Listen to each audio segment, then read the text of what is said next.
Hey everybody, it's JJ Conway. I guess our class online, our teleclass didn't go so well, so we're just going to try the Facebook Live.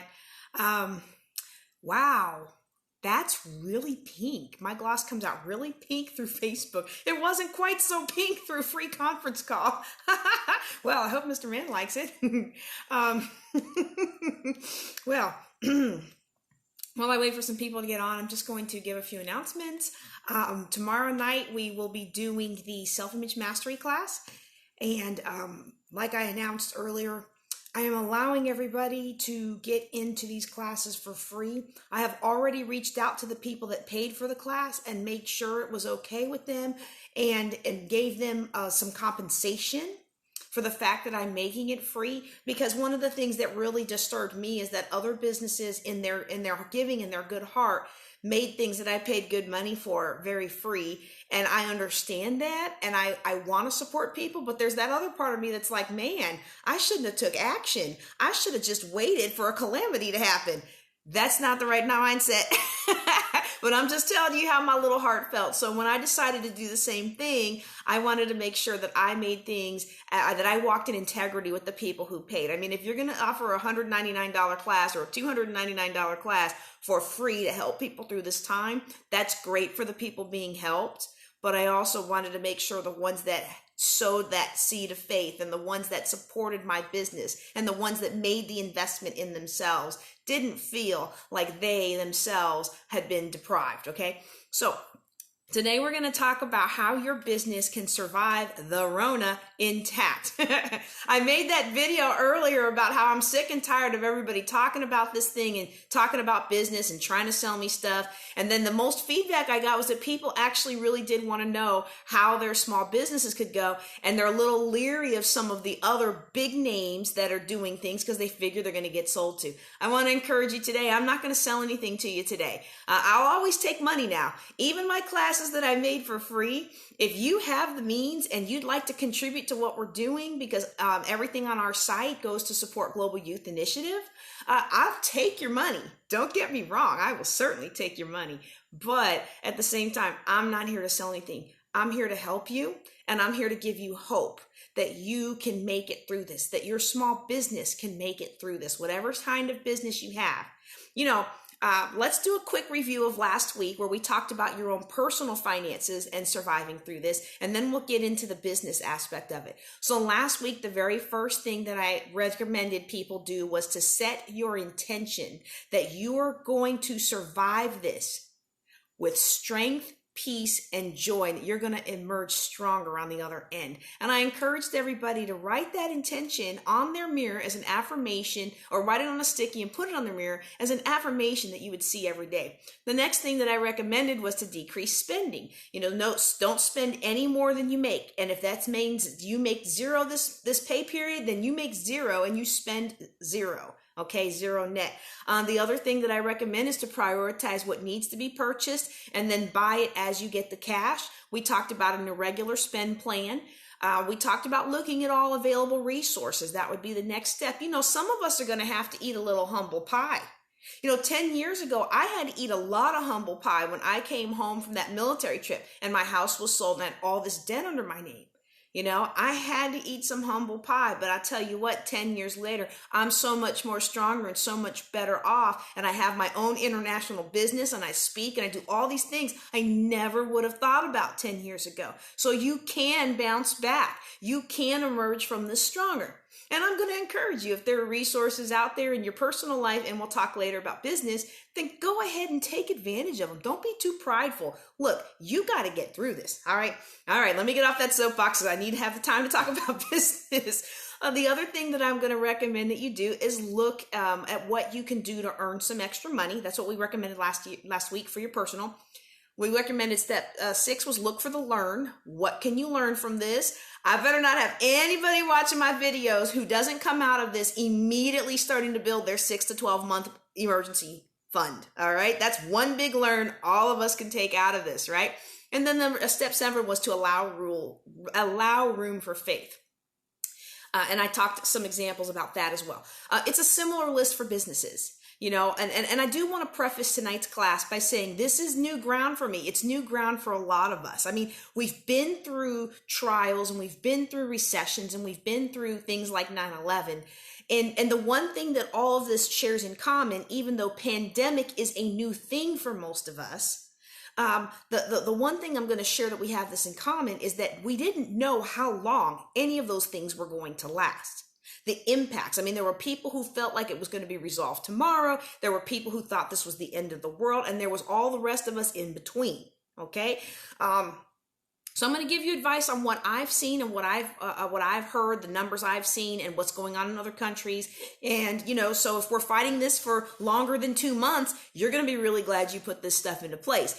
If you let go all of your employees tomorrow and we're back to business, the whole thing just disappears like the Andromeda strain, and we're back to business as usual next week. Well, okay, you might not love me anymore, but the advice is still going to be sound. Okay, so let's get into it. No, I'm not telling everybody fire all your employees, but you may need to. All right. There are many companies that are making money right now. And it's not just Walmart and it's not just the pharmacies. Okay. There are hairstylists who are still making money.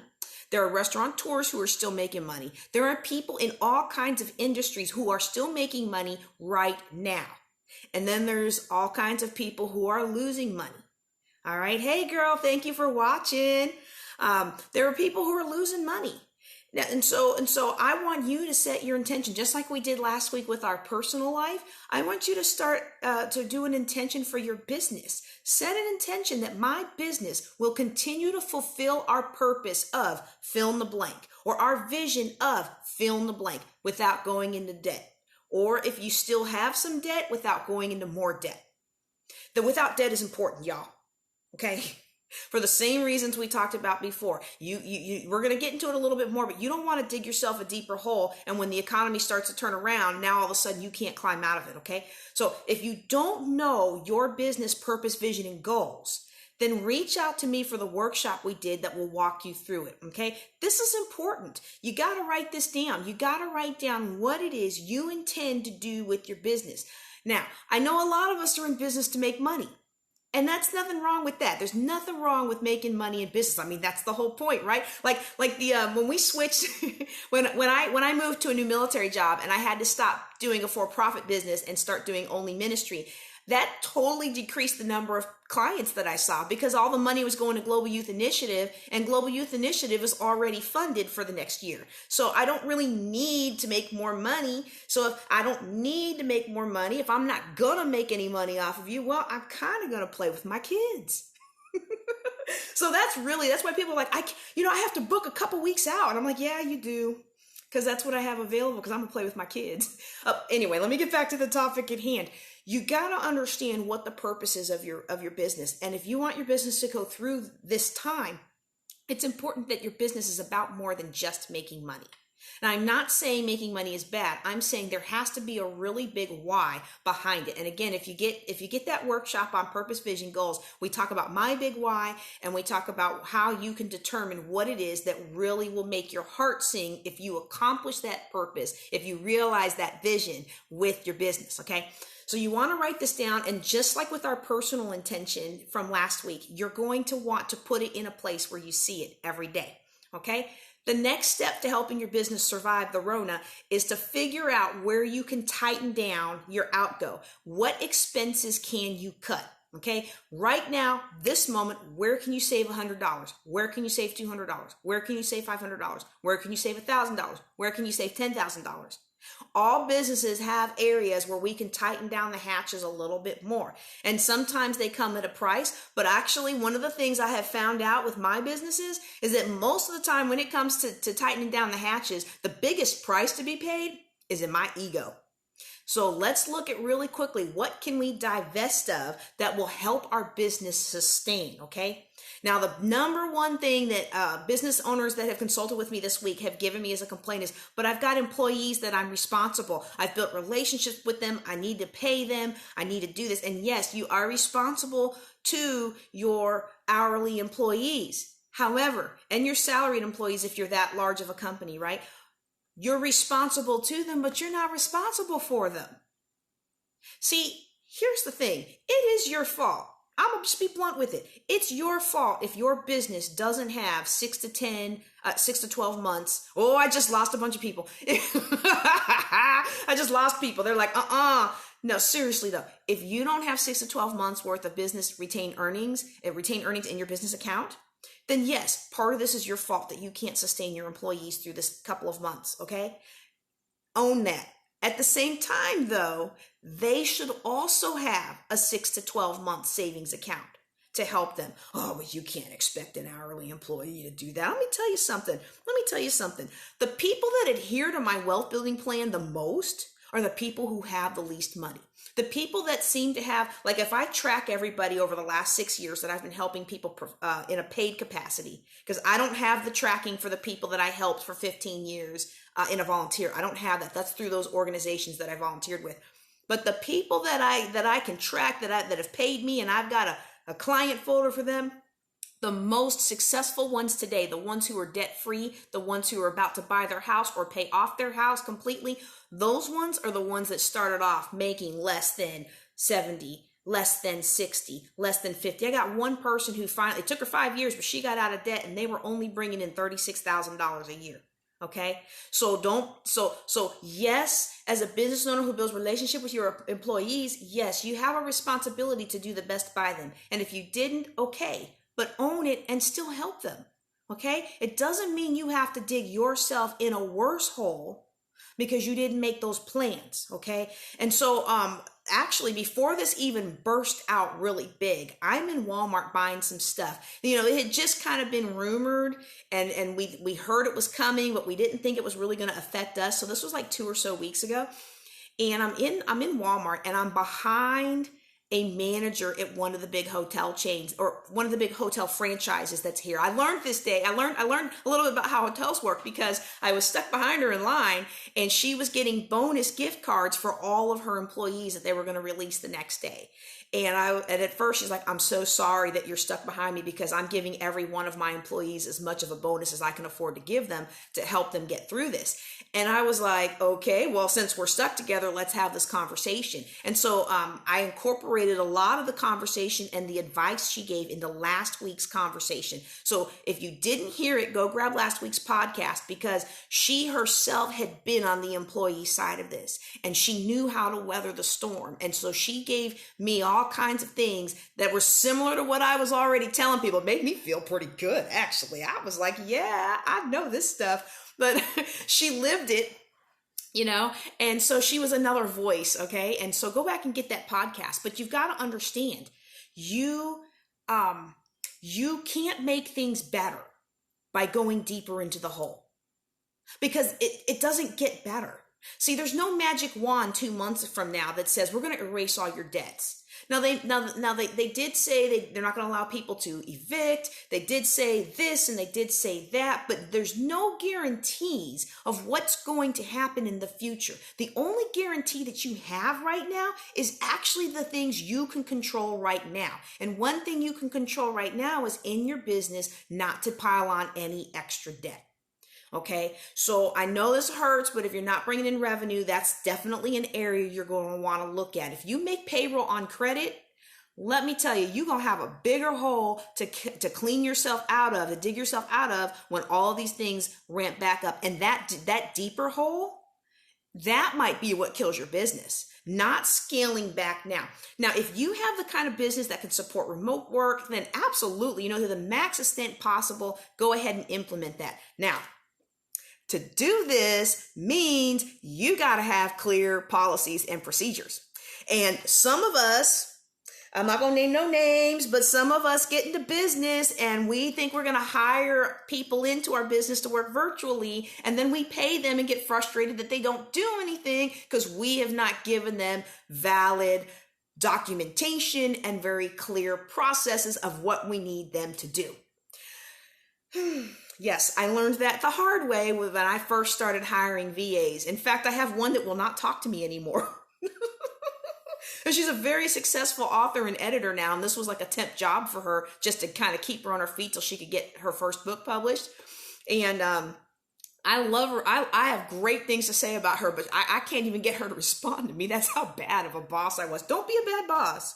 If you're not familiar with how to manage people with remote working, or if you feel like you don't know how to verify that people are doing their jobs, go out to the government websites. OPM has some great training for both employees and supervisors. I mean, it's for military supervisors, but the tenets are still the same. And if you guys want to have a talk about that, I'm more than happy to put together a little something on that, or we can talk about it one-on-one, okay? Now I'm going to qualify. Telework is not for childcare. And you may have employees that are working for you that are spending most of their day teaching their kids and running around their kids and doing things with their kids and helping out with their kids, okay? It's not really for that. And in a normal situation, that would not be a good setup. And I wouldn't continue to pay for somebody who's doing that, because I got kids and I can't get anything done when they're around. I mean, some of y'all have watched my webinars ever since the cubby was born. And when he started off, he was all nice and quiet. Like, I'd put my shawl over him and I'd be teaching and nursing. And I mean, life was great, right? But once he learned that he could be on the video, oh, man, those Saturday morning videos, they get, I'm finally like, look, you cannot be in my video if you will not let me do the video. The thing is, I'm gonna suggest that you have a little extra grace, and that you be, very clear in what you need to have doing. Because, a little grace and a little compassion for your working parents is gonna go a long way, okay? Now, if you're the working parent, please understand your leadership already had a difficult enough time in trying to figure out how to balance keeping the workforce employed, keeping the company going. And see, part of keeping the company going is the company's got to make enough money to pay the people keeping the company going, okay? So they can't keep the business open if you're getting paid to watch your kids. So try to put some processes in place and try to look for some ways to help you. We've got a really great thread on this at Military Single Moms. That's one of the charities that I helped fund. That I helped start and found. And so you can read that thread for ways to how to make your job work while you're teleworking, okay? And just keep in mind, businesses are there to make money, even yours, right? So now one more point for employees. I meant to add this to the employee section, but I kind of got excited because I'm excited about the next two sections. If you, how do I want to say this? Businesses are designed to make money.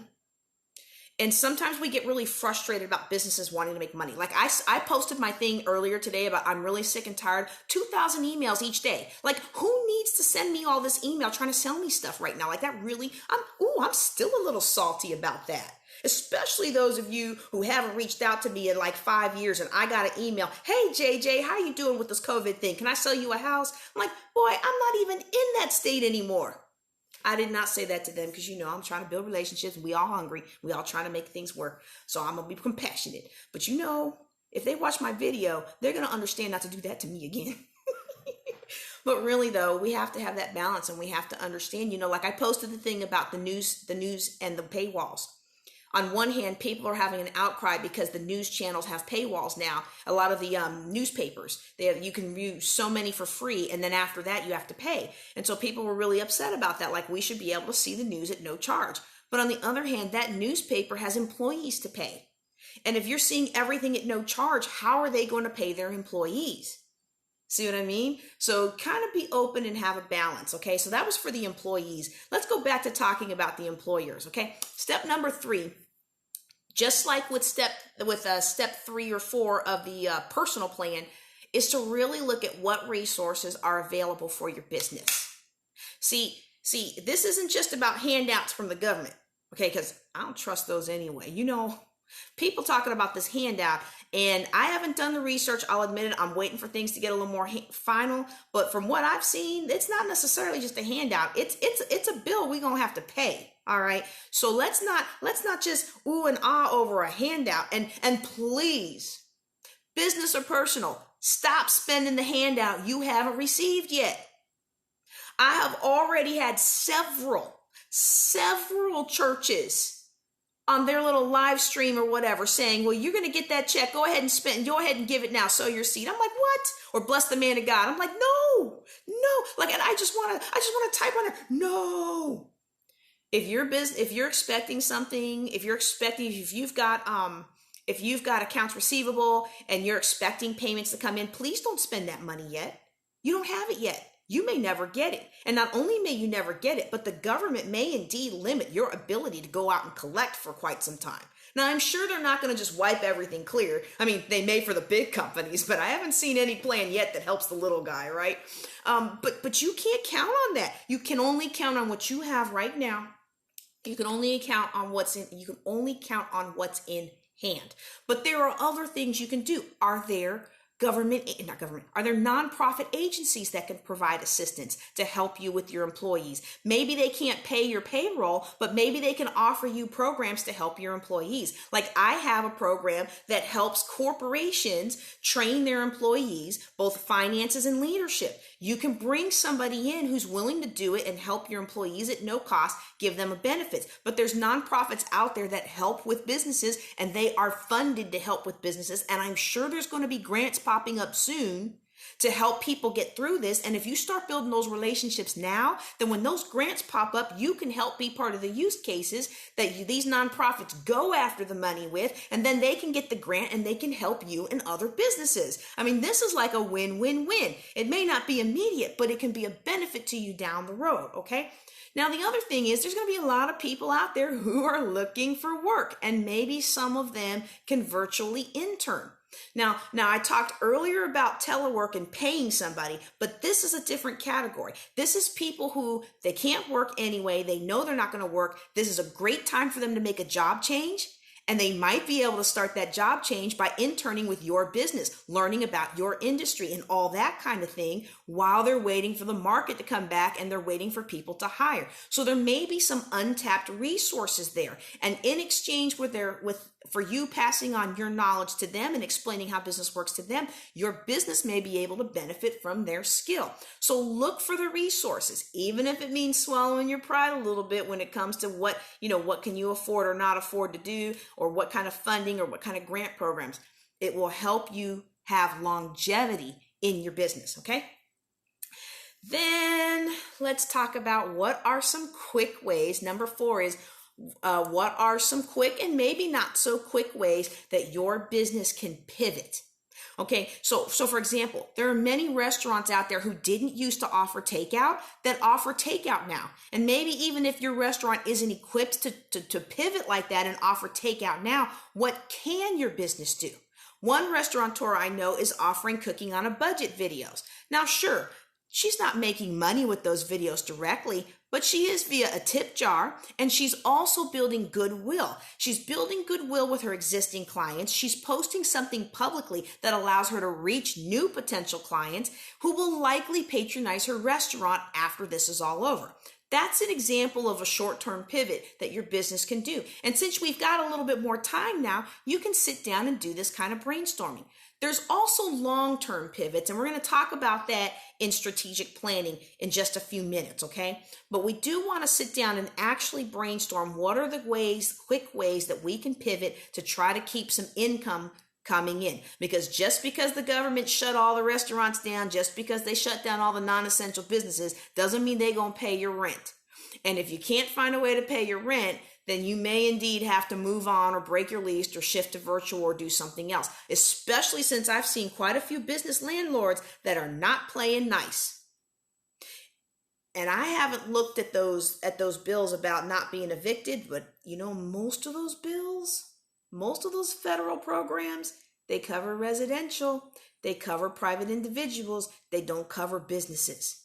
So don't count on the government to bail you out. Now's the time to take action. All right. Don't wait till next week. Don't wait till 2 weeks from now. Don't wait till 3 weeks from now. See, if my restaurateur friend had waited, everybody else would have jumped on the bandwagon and started making videos. Like I made the video last week and I made the podcast last week, and I had financial planners asking me, hey, did this work? Did this work? And I foolishly told them yes, because I'm just that kind of person, right? Well, then all of a sudden everybody's having a seminar on how to do your money through this crisis. I'm like, now wait a second. Good ideas travel fast, and you want to act quickly. You don't want to sit on an idea. You don't want to try to wait for it to be perfect. You got a good idea, test it out with your market, see if it resonates, and press on. All right. And along those lines, step number 5 is to build your narrative. Figure out how you as a company want to be remembered through this. Okay, how do you want to best reach your customers? When your customers come through this, how do you want them to remember you? What image do they want to have of you and your company and or your brand? Okay, so now if you're in an industry like hair, nails, restaurants, all that kind of stuff, look for ways to use this downtime to build relationships with you. Can you do a daily video on how to manage your hair? Can you put together color at home kits? Can you show people how to do their own manis and pedis? You know, I learned how to do that in home ec, but I don't even think home ec is a required class for people anymore. It was required for us back in 7th grade. Even the guys had to take home ec. We had to learn how to sew a pillow. We had to learn how to cook a meal. We had to learn how to give ourselves a manicure. You know, of course, shock was also required. I got to learn how to build things, and that's one forward thinking thing of our school. I got to build things, and I made tools and stuff, so that was pretty cool. But people today don't do that. I was in Walmart picking up some nail supplies because obviously I'm not going to be able to go to my favorite shop for a while, and the young girls standing next to me, they were freaking out. They're like, I don't know how to do my nails. I don't know what I'm going to do. And it's like, well, you know what? There's a YouTube for everything. But what if you're the YouTube? What if it's your YouTube? Wouldn't you rather your clients build a relationship with you and not some other stranger in another state? Like, this is a service that you can provide, you know? You can help people who are worried about how are they going to take care of the things that are important to them when they can't go get that done. All right. Now, if you're in an industry that's still working, but your clients are worried, all right, then here's some good advice from Dr. Deloney of Ramsey Solutions. All right. He has worked in trauma response units for a number of years, and he says that the very first thing that your clients need to hear is that you're okay. And I'm going to tell you guys today, you're okay. It's going to be okay. I promise you it's going to be okay. Now, it may not be pretty, but when you come through this, it's going to be okay. And if you do the things that we've been talking about these last couple of weeks, not only are you going to be okay, but you're going to be head and shoulders above every other business that right now has got their head in the sand or is cowering in the corner. It's going to be okay. And your clients need to know that it's going to be okay. They need to hear that it's going to be okay and that we're going to work through this together. That's what they need from you at a time like this, okay? That's what your employees need. That's what your clients need, okay? And of course, you're going to make some, common sense decisions as you encounter new information. Even my business is going to do that. But if you provide the leadership that your clients and your employees need right now, that will go a long way towards calming everyone down. We are all in this together. None of us knows how long this is going to play out, and we don't know what the end result is going to be. Step number 6, time for some spring cleaning. And I don't mean just taking out the trash, all right? But we are going to start with the trash. We're going to start with physical spring cleaning. You know, how much trash is built up in your office, your customer-facing areas, your storage rooms? I mean, how much dust is there that you don't even really see till you start cleaning it up, right? How much dust is laying all over everything? You know, I was cleaning my office the other day because I was disinfecting everything, and I was shocked at how much dust was on the desks and the floor and the carpet. Like literally vacuuming the carpet was a whole different color along the edges of the wall, and we were just so busy we never even paid attention to it. All right? When was the last time that you cleaned from the cobwebs on the ceiling all the way down to your baseboards in your facility? You know, judging from many of the business bathrooms that I've been in over the last couple of months, when I started paying more attention, most of us are not doing any of that. Now's a great time to do it. And this isn't a dig on you. Like I said, I was cleaning up my job, and even my desk, and I try to clean it pretty regularly, had a lot of dust and stuff on it. It just happens. It's just life, right? What supplies are sitting on the shelf that you haven't touched in 3 years? Somebody came along and you had a great deal on XYZ gadget and you bought them in bulk and you just haven't used them yet. You know, the local rescue mission or women's shelter could use those things. You know, this is a great time to do that kind of cleaning out, to literally go through everything. And I did a video the other day on cleaning out just something small, like the inner console of my car. And there was so much stuff in there. It just happens. Even if you try to be organized, it just happens. Get in there and clean that stuff out. This is a great time to do it. It'll feel different when you walk in. It really will. Okay. This is also a great time to spruce up those digs. It really doesn't take a whole lot of money to give things a fresh life. Some deep cleaning and a fresh coat of paint, which is not expensive, goes a long way. Just a little bit of elbow grease can go a long way. All right. Now, if you have something like a cleaning business, this is a great time to sanitize all your mops, clean out all the vacuums, the kind of things that you don't really do a whole lot of, This is also a great time for all that deferred maintenance. You've been meaning to wax your floor or replace it, right? Well, you've never had the time because you had so many customers, and by the time it's time to close down, you were just exhausted. Well, guess what? You got time now. Go ahead and take advantage of that. This is the time to take advantage of doing all those things that you said you were going to get around to one day. Now, spring cleaning is not just the physical. Let's talk about the next P of spring cleaning, and that is people. Oh boy, we're going to spring clean some people right out of our lives. You say, well, I thought this was a business class. This is absolutely a point for business, y'all. It's a good point for personal, but it's especially essential in business, okay? Employees who are being negative, who have negative energy, or who don't do their part, they're not helping you achieve your goals. Clients who are more emotionally draining than their profit is worth. How many of you have had clients that you wish you could fire and you just can't because you need the money? I'm so thankful I got to a point in my business where if I didn't like working with you, I politely ended our relationship. If you want to walk in abundance, you have to be ruthless on this. And some of us haven't gotten to the point of ruthless yet. And so that's why this is a great opportunity to take advantage of what's going on to make the decisions you need to make, okay? Because if you're going to walk in abundance, your team members have to be in abundance mindset, okay? The people who are around you, who are advising you, they have to have an abundance mindset, okay? This is a great time to release those team members / employees, those mentors, those advisors, your buddy at the barbershop, anybody who is no longer a fit for where you and your business are going. This is a great time to release them to their highest good. Finally, let's talk about spring cleaning processes. Over time, in our attempts to get things done quickly, we can fall victim to adding in bloated or bureaucratic processes into our businesses.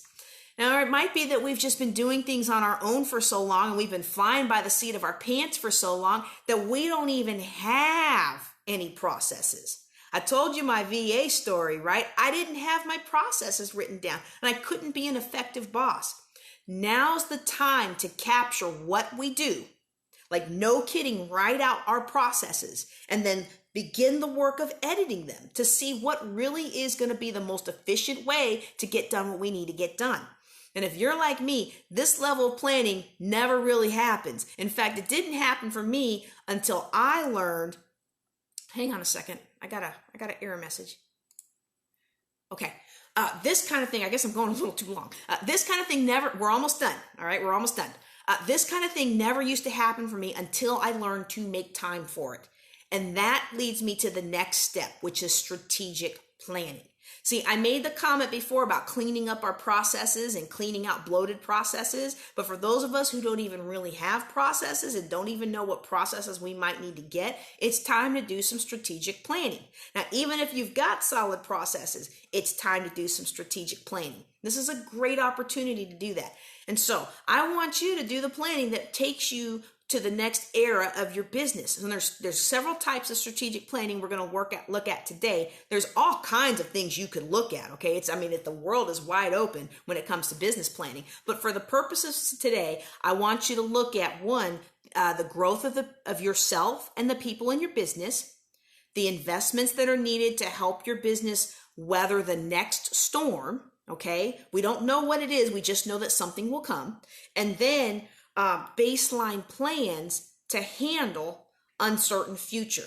So the personal growth of us today, you as a business owner or manager and your employees, the long-term plans and the short-term plans. And I probably should rearrange that, but I'm going to talk about the short-term plans next because that feeds into our next class. So I'm going to talk about them last because that feeds into our next class. But if I was doing this strategically, I would look at self, okay? Then I would look at the short-term, how are we going to weather this? And then I would look at long-term, what processes need to be in place in order to make sure that our business survives the next big thing. But we're not going to talk about it in that order tonight because I want to lead into my next class, all right? So first of all, how can you and your employees structure yourselves as a basis for growth? You know, this is a great time to develop a personal growth plan. This is a great time to take a look at who you are, what you like to do, whether or not your values are aligned with what you're doing in your business, and then develop a plan to improve in areas that'll be beneficial to your business. Now, if you want to bring in a coach to help you uncover those blind spots and hone in on your sweet spot, just go to my website at jjconway.org and click that teal Ask JJ button. There's no charge. It's a free consult, and we'll sit down and we'll really brainstorm some ways for you to take your life to the next level.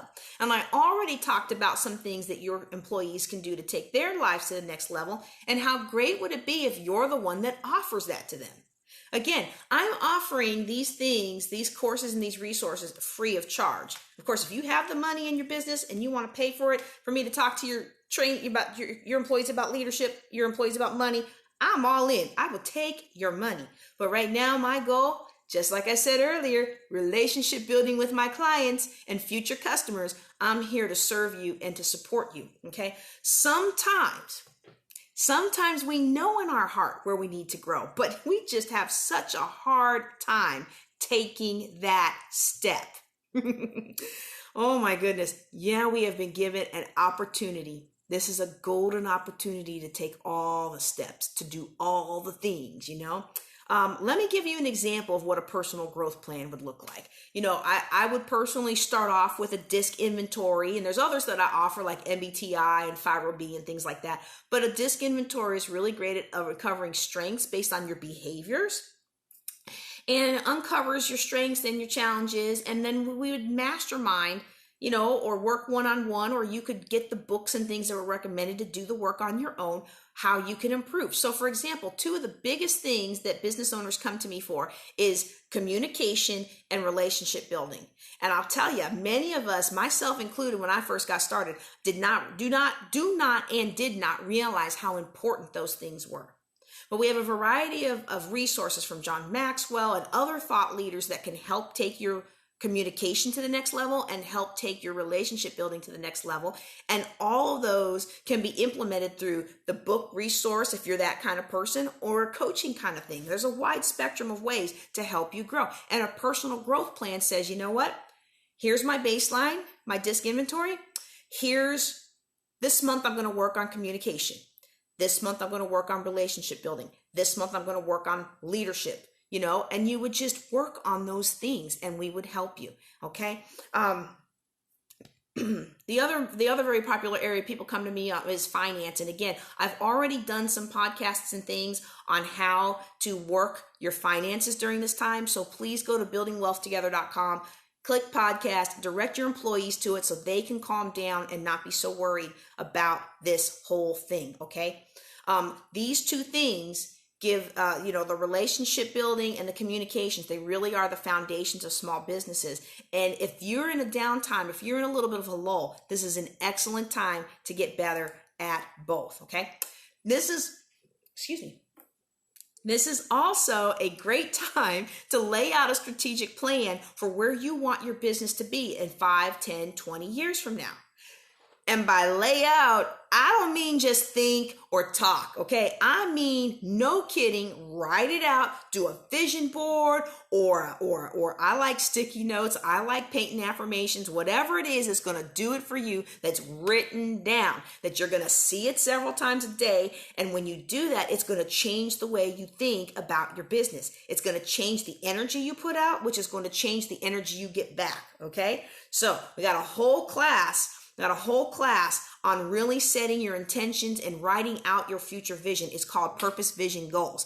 And if you haven't sat through it yet, get with me offline. It's a powerful class, not only for those of you who have a business, but I see some of you on there that don't have businesses yet, but you are really seeking personal growth in your life. This class will also help you put together your personal purpose, vision, and goals. Whew, I'm all excited just talking about it. I love this stuff. It helped me grow so much. That's why I'm so happy to share it with you. All right, last thing of strategic planning that I want to talk about. And this one's a little difficult to talk about because as a financial expert, I want to be able to give you all the answers. And I don't have the answer on this one. I can just tell you that there are some best practices to follow, okay?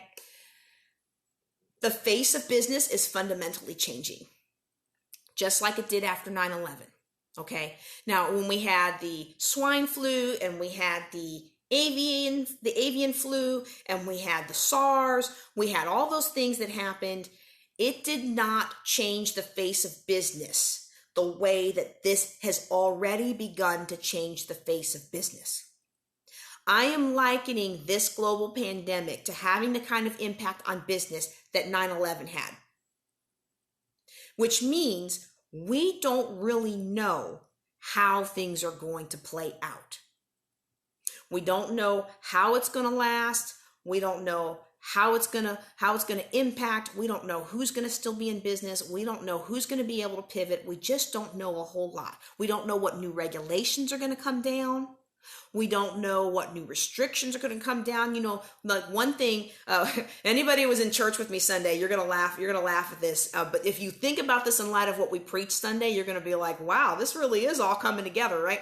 But people aren't taking cash right now because cash is very dirty. Money is very dirty, right? Card or plastic only. Do you know how long financial institutions have been trying to get people to move away from cash? I suspect if not with this pandemic, then one coming soon, that's going to be a thing. And it's going to be a rollout under the guise of, hey, we got to protect ourselves from ourselves. Okay. I don't know if that's going to happen with this one or not, but I see it coming down the line eventually. All right. But stop and think about what happened after 9/11. Okay. I'm going to tell you two stories. I'm going to tell you one person who pivoted and I'm going to tell you one person who let their dreams slip away. Okay. Now, if you have let your dreams slip away, I'm going to encourage you. It's okay. You can pick up and get running with another dream. That's exactly what I did. Oh, I just gave it away. I'm the person that let their dreams slip away. All right, let me tell you about the person who pivoted, okay? So a former mentor of mine who taught me everything I used to get started in real estate investment had an airline industry consulting business. I forget the nature of what exactly he did, but it was a multi-million-dollar business that consulted for the airlines. And after 9/11 changed, they changed the guidelines and the policies, and businesses like his were no longer allowed to exist on the flight line.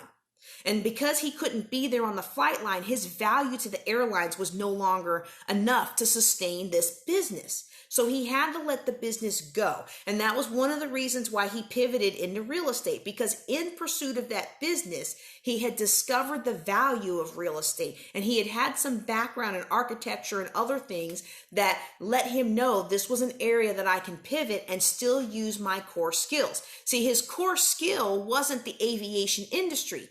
His core skill was relationship building and deal making. And he was able to pivot that and still be true to himself and make great money, okay? And it didn't take him very long. He was able to pivot. He was able to keep his family fed and all that. Now, at 9/11, I also had a little business. It wasn't quite multi-million-dollar business serving the airline industry, but it was connected to the airline industry. I can't tell who's all on, but I don't know if any of you remember this. I had founded something called Airport Walkers of America. Okay, this is going to sound a little corny because some of you probably, have never done this, but back when we were stationed in Florida, when we were stationed in Florida, double income, no kids. My ex-husband and I used to travel all over the world for the gospel's sake. We paid out of our own pocket, so we didn't have to raise missionary funds or ask for offerings and things like that. It was an amazing time in our lives. And although I wish we would have saved some of that money, I'm really glad to have had that experience traveling with our bishops and traveling with our director of missions and getting out there at the ground level and seeing how to help people. But one of the side effects of that is if you're traveling 27 weekends out of the year, you're eating a lot of airport food and you're eating a lot of food that other people prepare. And just like scripture says, you're not asking what's in it. You're just being thankful and eating it, right? And so I was gaining weight and I said, okay, I got to do something about this. And so back then, before 9/11, you could take your carry-on luggage, you could take full-size beauty and travel thingies, and you could just put your stuff in a locker. Okay, you could put your stuff in a locker. They had lockers at the airports. You would put your stuff in a locker, and I would go walk. And so Airport Walkers of America was a growing group of people who traveled for business or other things, mostly business travelers. And the big premise was, I've sketched out or I've uploaded a copy of the airport map. Okay, look, y'all, the internet had just come out, all right? The internet was a brand new thing, and people didn't pull up an app to see what the airport looked like and what food was here and there. We sketched all that out, or if the airport had a map, we grabbed a map, took it home, scanned it, uploaded it. We let people know which airports had really good lockers so that they could put all their stuff in and they could get a good walk and then they could freshen up before they got on the plane. Nobody wants to go for a brisk 1 hour walk in the airport and then be that guy sitting next to somebody and you're all stinky and everything, okay? Nobody wanted to do that. So we provided a very valuable service for people who were already going to have a layover anyway, so that they could plan their layovers. And we literally had people who would avoid one airport over another with their layovers because this airport over here was more conducive to getting exercise while you're at your layover and then freshening up later, all right? Awesome business, right? Except after 9/11, they took out the lockers. They changed the requirement for what you could bring on the airplane. So you couldn't bring full size freshen up anymore. You know, you had little bits of liquids that you could bring, and it's just really not conducive. The whole business model crumpled. So I thought.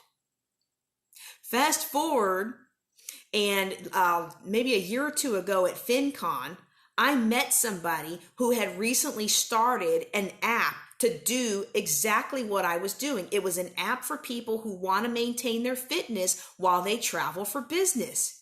And his app talked about which airports had good, he didn't focus so much on walking like I did, but which airports were more conducive to healthy lifestyle, healthy eating, healthy amenities, even a little bit of walkways and things like that, like which airports. He had that all, he had just built an app. I was so mad. I was like, that could have been me. I had that idea before it had took off. Can you imagine if I had pivoted with that business? Now, would I still be in that business today? Probably not, but you know what I would have done?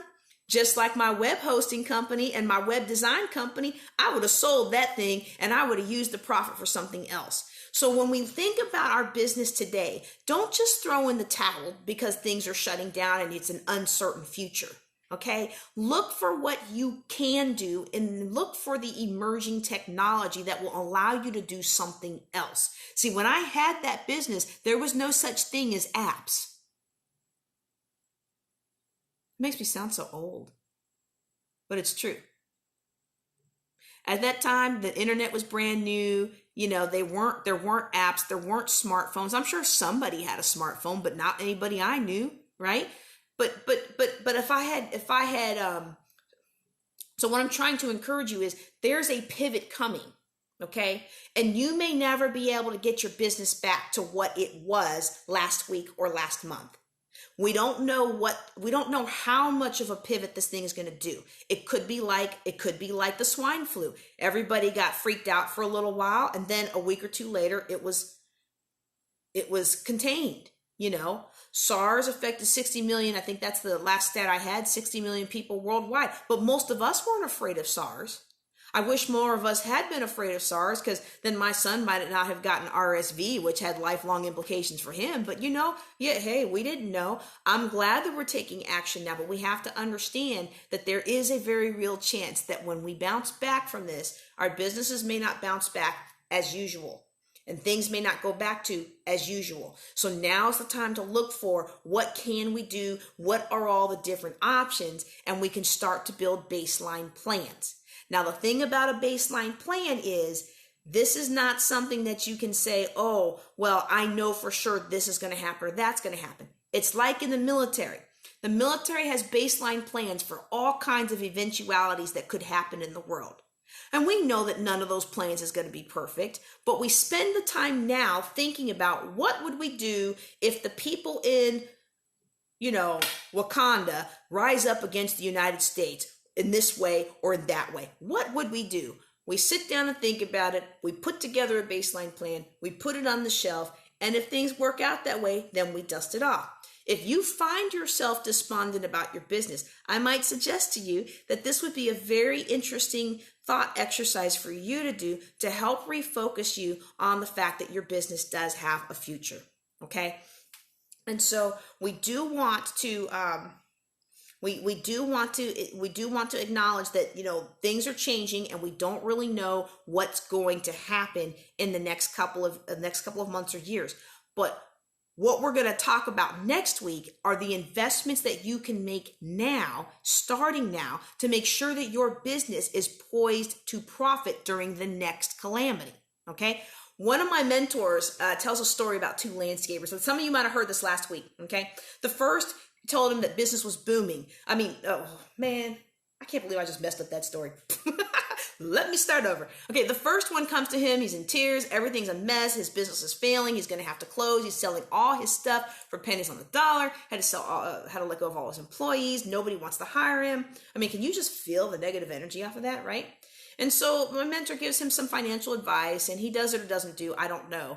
But the next person, also in the landscape business, comes to my mentor, and he says, oh, business is booming. My business is amazing. I was well poised. I had plenty of retained earnings. I'm scooping up all the equipment from the guys going out of business. I'm getting their clients. I'm able to weather this storm. And my business is laying a solid foundation for when the economy comes back. So two different people during the same recession, two different business responses. And what we're going to talk about next week is how your business and your family can be so solid that when the next disaster, when the next pandemic, when the next market recession, the next anything comes, that you are in a position to help people while setting yourself up for success. Like Dave Meltzer says, I want you to help a lot of people, have a lot of fun, and make a lot of money. Nothing wrong with that, y'all. All right, that's all I have for you today. I thank you guys for joining me, especially those of you who've been watching the whole time. Y'all take care and be blessed.